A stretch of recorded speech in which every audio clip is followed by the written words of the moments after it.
Introduction to Communication, Lecture 1, Part 2. Bismillahir Rahmanir Rahim. Assalamu alaikum, guys. I hope you all are doing well, inshallah.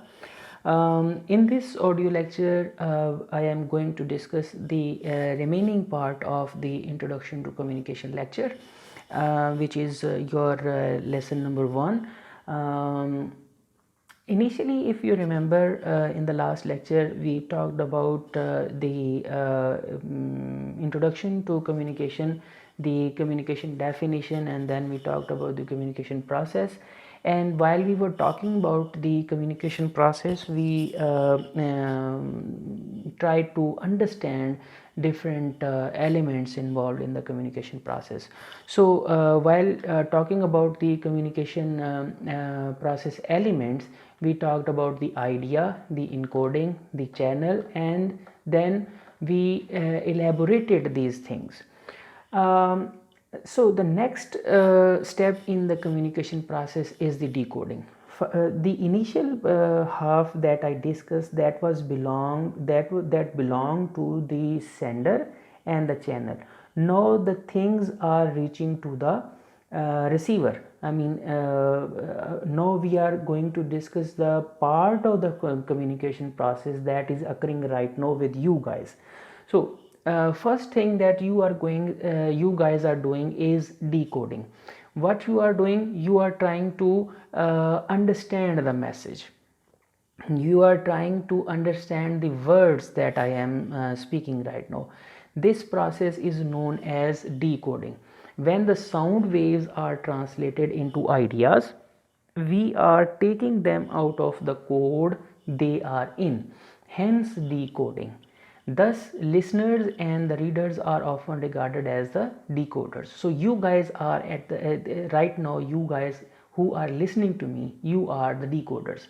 Why? Because you are transferring my vocal words, my spoken words in English. You guys are trying to understand these words into translating into your own languages. Okay, somebody is translating these words into Arabic and trying to understand what I'm saying. Somebody is translating these words into Pashto, into Punjabi, into Urdu, into Sindhi, or into simple English, so that he or she can understand it, right? So this process is called as decoding. And next point is the content. The content is the actual words or symbols of the message, which is known as language. Right now what I am speaking, this is the content. The words, those words, the language that I am using, this is the content. And the next important point in communication process is the context. Context is the overall surrounding, what I am talking, why I am talking, where I am talking, to whom I am talking, and with what purpose I am talking to you guys. So a message is never communicated unless it is understood by the receiver. So this is the context. Context is important. Context is very important for communication process, and with the change of context, the meaning of the message also changes. The next point in the communication process is the feedback. Now you have received my message, you have understood the context, you have understood the content. Now this is your turn to speak, to write, to respond, and this process of you is known as feedback. By two-way communication or feedback, this feedback will tell the sender that the receiver understood the message, its level of importance, and what must be done with it. Feedback, as its name suggests, suppose I am talking to you guys, you are accepting what I'm saying, you are understanding what I'm saying, or if you raise your hand while you are in class, or here in question answer session, if you raise a question, you write a question, you ask a question, that is your feedback. If you use thumbs up, if you appreciate, that is your feedback. So these are 5 main categories of feedback that we are going to discuss in next couple of minutes. So I hope you understand what does feedback mean. So what are the main categories of feedback? Evaluation, interpretation, support, probing, or understanding. As I just mentioned, while I'm speaking, while I'm giving you the lecture, you are evaluating me, you are appreciating me, or you are rejecting my point of view, or you are thinking that if the teacher is telling you a clear thing, if the things are not clear to you, if things are confusing. So all these things are they come under the evaluation category of feedback.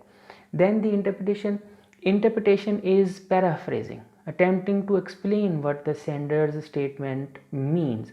I mean, you are as I said earlier, you are listening English words, but you are translating them into your native language, so that into your mind. It's a continuous process, an unconscious process. You are listening English words, but at the same time you are trying to translate them into your own language, so that you can interpret it, so that you can understand it. And then the third category is support. You appreciate it, you show thumbs up. And then probing is you raise your hand, you raise some question for clarity. So this is probing kind of feedback. And then the understanding means you completely discover what the sender wants to say. This is the understanding. So after feedback, there is another step in the communication process, and the process is step is noise. As I mentioned you earlier, when we were talking about the communication process, I told you, when I am sending you the message and you are receiving that message and you are giving me feedback, during this cyclic process there is another important element, and that is noise. Noise can take different forms: physical, semantic, or psychological forms. Physical form can be like I am speaking, but you are not able to listen to me, for instance, due to low pitch, because for some noise in your surrounding, or whatever the reason, you are not listening. So if there is an interruption in listening, that is the physical noise. And semantic noise is, suppose I am speaking English and you cannot understand English. Suppose I start speaking Arabic and you do not understand Arabic. So that is the language barrier, is the semantic noise. And third form of noise is the psychological noise. Psychological noise is that physically you are present and listening to me, but psychologically you are somewhere else. You are thinking something else. And while you are thinking something else, my message has come and gone and you could not understand it. So this is a kind of noise that became the hurdle between our communication. And noise makes communication fail. If the less is the noise, the more effective is the communication.